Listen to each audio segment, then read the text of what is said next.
The day I got the promotion email, I was standing in the kitchen in my socks, holding a mug of coffee that had gone cold an hour ago, and I remember thinking, he's going to be so proud of me. That was the first thing in my head. Not I did it. Not 3 years of 70-hour weeks finally meant something. My first thought was about him, about the look on his face when I told him, about how he'd pick me up and spin me around the way he used to before we got serious, before everything got so careful and quiet between us. I texted him immediately. Call me when you can. I have news. He didn't call. He texted back 2 hours later. Busy. Tonight? I told myself that was fine. I told myself a lot of things that year. His name is irrelevant now. I'll call him my boyfriend, because that's what he was. Even though by the time I'm telling you this, he'd been sleeping in our bed for 2 years, and his coffee maker was on my counter, and his dry cleaning was hanging in my closet, and his mother called me on her birthday to chat. He was my boyfriend, not my fiancé, not my husband, just my boyfriend. Though I'd been quietly, privately, desperately hoping that was about to change. We'd met through mutual friends at a cookout in Raleigh the summer before I turned 28. He was the kind of man who listened when you talked. Actually listened. Not nodding and waiting for his turn to speak, but asking follow-up questions, remembering things you'd said 3 conversations ago. I'd dated enough people by then to know that was rare. I fell for it completely. For the first year, everything was easy. He drove 40 minutes to bring me soup when I had a cold. He texted me good morning before his alarm went off. He met my sister and charmed her in 20 minutes, which is genuinely not a small thing, because my sister is constitutionally suspicious of everyone I date. We talked about the future in the loose, warm way that people do when they're happy. Someday we'll go to Portugal. Someday we'll have a dog. Someday we'll have a real couch instead of that futon. Someday, someday, someday. Somewhere in the second year the somedays stopped. I didn't notice it right away. That's the thing about slow changes. They happen at the exact pace your eyes adjust to the dark. So you never catch the moment the room went dim. One day I looked around and I realized I hadn't heard him mention the future in a while. He'd gotten quieter, less present. He'd come home from work and go straight to his phone, sitting on that futon with one leg crossed over the other, laughing at something on his screen while I made dinner and tried to figure out how to start a conversation with someone who used to talk to me without stopping. I asked him about it once, gently. Is everything okay? You seem a little distant. He said he was stressed about work. I accepted that. I'd been stressed about work too. My company was restructuring and I was being considered for a senior project manager role, which meant longer hours and a lot of invisible pressure. I told myself we were both in a tunnel and we'd come out the other side. I should have looked closer. I know that now. But understanding something in retrospect doesn't make the original mistake easier to absorb. I loved him. Love makes you generous with explanations. The promotion came through on a Tuesday in March. Senior Project Manager, East Coast Division. A 22% raise and my own team. I'd applied for it knowing I was qualified, but still spent 3 months half convinced it would go to someone else. When the email landed, I read it 4 times before I believed it. I texted him. He didn't call. We had dinner that night. I cooked salmon and roasted vegetables, the meal I make when I want things to feel like a real dinner and not just eating because we have to. I lit a candle. I had a bottle of Prosecco in the refrigerator. When he walked in, I was smiling so hard my face hurt. I told him the news before he'd even taken his jacket off. He said, "That's great, babe." He said it the way you'd say it to a coworker. Pleasant, appropriate, completely empty. He didn't hug me. He didn't open the Prosecco. He went to the bathroom, came back, sat down at the table, and picked up his fork and asked if I'd remembered to pay the electric bill. I stood in the kitchen for a moment with the unopened bottle in my hand, and I thought, okay, he's having a hard week. People have hard weeks. I put the Prosecco back in the refrigerator. I want to say I cried about it later, but I didn't. What I felt was something quieter and more frightening than sadness. I felt like I was standing in front of a door I used to be able to open, and the handle had just quietly vanished. The next few weeks, I watched him the way you watch Whether You Don't Trust, careful, trying to read patterns. He was polite. He was present enough not to give me anything concrete to name. He came home, he ate dinner, he slept in the bed, but he'd moved 6 inches away from me in a way I couldn't measure or prove. And when I tried to close the distance, "Can we talk? Can we do something this weekend? Can we just sit together?" He was agreeable in a way that felt like a wall made of agreement. My best friend noticed before I was ready to say anything. She came over one Saturday when he was out and we were sitting on my kitchen floor eating chips and hummus the way we have since college. And she looked at me and said, "How are things actually going?" I said, "Fine. Good. We're both busy." She said, "Okay." But the way she said it meant she didn't believe me. And she was my best friend, so she let me have the lie for a while. I think about that conversation a lot. She knew something I wasn't ready to know yet. He broke up with me on a Saturday morning in April. Not in person. By text. I was already awake, had been up since 7, working through emails on my laptop with a second cup of coffee. It was the kind of morning that feels ordinary in a way that's almost sacred. Sunlight through the kitchen window, the neighbor's dog barking twice, the smell of coffee. I was wearing my old college sweatshirt. My hair wasn't done. I was completely unprepared. My phone lit up on the counter. I picked it up the way you pick up your phone 100 times a day without thinking. The text was long. I'll tell you that. He'd written a long text, which I think was supposed to make it feel considered. But what it actually felt like was that he'd been composing it for days, editing it, getting it right, while I was in the same apartment thinking we were fine. He said he'd been feeling disconnected for a while. He said he cared about me. He said he didn't think we wanted the same things anymore. He said he thought it was better to be honest now than to let things go further. We'd been together for 2 years. He'd met my parents. His coffee maker was on my counter. I read it twice. Then I put my phone down and looked out the window for a moment. Then I picked it up and typed one word. Okay. I hit send. Then I blocked his number. Then I blocked him everywhere. Instagram, Snapchat, email, even LinkedIn, which felt faintly absurd, but I did it anyway. I put my phone face down on the counter, picked up my coffee, and stood at the kitchen window and watched the neighbor walk her dog around the corner and disappear. I didn't cry then either. I think I was in shock in the way that doesn't look like shock. The kind where you keep doing small normal things because your body doesn't know what else to do. I finished my coffee. I rinsed the mug. I put it in the drying rack. I went to the bathroom and brushed my teeth and looked at my face in the mirror for a long time.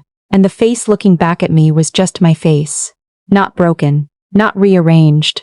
Just my face on a Saturday morning when everything had just changed. My best friend called me around noon because I'd sent her a text that just said he ended it and then didn't answer when she called back.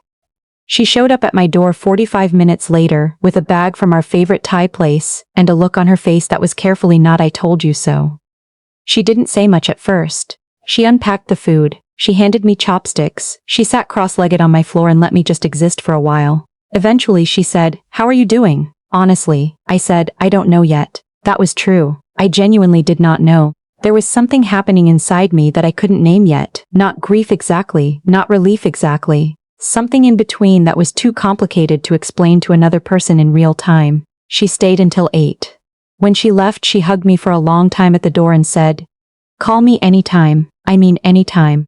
I went back inside. I looked at his coffee maker on my counter. I put it in a box. Here is the thing about being blindsided by someone you trusted. The first week is mostly logistics. You are so busy figuring out the architecture of your new daily life that you don't have time to fall apart in the way people expect. I moved his things to one corner of the closet. I changed what I ordered at the grocery store. I realized I'd been buying his cereal for 6 months without thinking about it. Small discoveries like that, arriving one by one, each one a small precise shock. I didn't call in sick. I went to work the Monday after, and the Monday after that. I had a team now. I had a job that needed me to be present and functioning, and I chose that.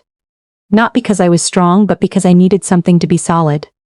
Work was solid. I understood what I was doing there. I understood the expectations and the feedback loops. I did not understand what had just happened in my personal life, and so I leaned hard into the thing I could understand. My new team was good. I had 3 direct reports and a budget and a set of goals for the quarter.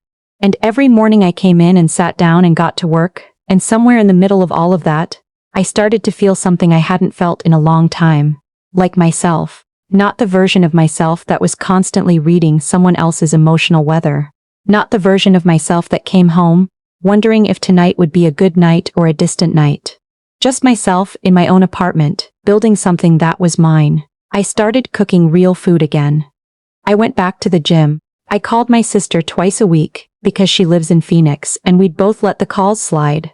I started sleeping better. I reorganized my closet, properly this time, not just pushing things aside, and when I was done it looked so clean and deliberate that I stood in front of it for 5 minutes, just appreciating it. My best friend texted me after week 2. "You seem different," I said. "Different how?" She said, "Like yourself. But turned up." I saved that text. I still have it. I also spent a lot of those weeks thinking, not obsessively, not the spiral kind of thinking that keeps you up at night chasing the same questions in circles. More like the slow, methodical kind of thinking you do when you finally have time and quiet to actually process something. I thought about all the moments I had explained away. The Prosecco still in the refrigerator. The follow-up questions he stopped asking. The way his phone was always face down now. The time I'd reached for his hand at a restaurant, and he'd let me hold it, but hadn't held back. I'd called all of it stress. I'd called all of it a rough patch. I had been so committed to the version of us I'd built in my head, that I kept reinterpreting the evidence to fit it. I thought about that a lot. Not to punish myself. I was done punishing myself pretty early. But because I wanted to understand it. I wanted to know how I'd let it go so long. And what I came back to every time was this. I had stopped trusting my own perception somewhere in that second year. Every time something felt off, I talked myself out of it. Every time my body said something is wrong here, my brain said you're being dramatic, you're being needy, you're projecting. That is not a small thing to realize about yourself. That took me a while to sit with. The call came on a Thursday evening, 7 weeks after the text. I was at my kitchen counter finishing a report, laptop open, half a glass of water beside me, ordinary Thursday. My phone rang and I looked at it and it was a number I didn't recognize. I almost didn't pick up. I picked up. It was him. He'd gotten a new number. I'd blocked the old one, of course, and the first thing he said was, "Please don't hang up." His voice was different from what I remembered. Smaller. He said he'd been doing a lot of thinking. He said he'd made a mistake. He said he missed me and he missed us and he'd realized, since we'd ended, that he hadn't appreciated what he had. He said he wanted to try again. I sat there with the phone against my ear and looked out my kitchen window and I thought about who I was 7 weeks ago and who I was right now, and those felt like two very different people. I said, "I'm not interested." He was quiet for a moment. Then he said, and I think he genuinely expected this to work, "But we were good together. You know we were good," and I said, "We were good for a while. And then you sent me a text and blocked off your entire future like I wasn't even in it." I said, "Okay, I meant it." He said my name. The way he used to say it before things got careful. I said, "I have to go. Take care of yourself." And I hung up. I set the phone down on the counter and went back to my report. I had a presentation in the morning and a team depending on me and a whole life to get back to. And it was 7:45 on a Thursday evening and I had work to do. I finished the report. I closed my laptop. I stood up and stretched and went to the kitchen and made myself a real dinner. The salmon again, because I wanted it, because I could, because there was nobody to check in with about what we were having. I ate at my kitchen table, by myself, and it was quiet. I want to say it felt triumphant. It didn't, not exactly. It felt like something more ordinary than that. It felt like a room where all the furniture was finally in the right place. I've thought about that phone call a lot in the months since. Not with anger. I moved out of anger pretty quickly, which surprised me. More with something like clarity, because I think the version of me that existed before that Saturday morning in April would have said yes. Would have been so relieved to hear his voice that she would have found a way to explain away the text, the distance, the processo that never got opened. Would have said, "Let's try again," before she'd finished the sentence. That version of me disappeared sometime in those 7 weeks.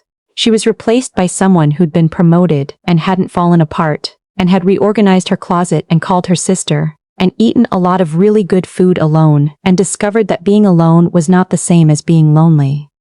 I won't tell you I'm not still working through it. I am. Some mornings I wake up, and the first feeling is still something that aches. I'm not interested in pretending healing is cleaner than it is. But here is what I know from the other side of it.